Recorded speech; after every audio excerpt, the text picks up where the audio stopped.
What in your life needs to be circumcised today? I'm not talking about physical circumcision. I'm talking about circumcision of your heart and your spirit. What needs to be cut off of your life that's not pleasing to God? What needs to be cut off so that you can be more devoted to God today? What are things in your life that God needs to remove? What's the spiritual junk in your life that needs to be cut off? Friends, I know in a room this large, there are so many Christians who say, I want Jesus to be Lord. I want to be devoted to God. But there's certain things in my life that I want to keep, that I don't want to be cut off. I don't want to be circumcised.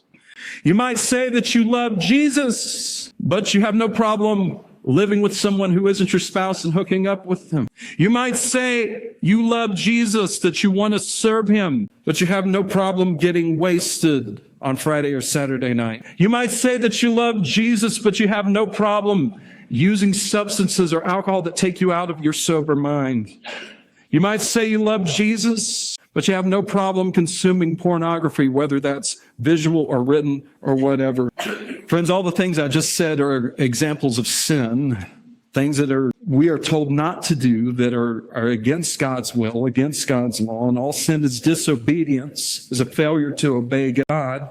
And all of those things I mentioned should be softballs, underhanded pitches that are easy to know and obvious, that shouldn't be in the lives of Christians. But what about the sins that are more socially acceptable? Things that seem to be okay even among church folk, or at least don't seem as big a deal.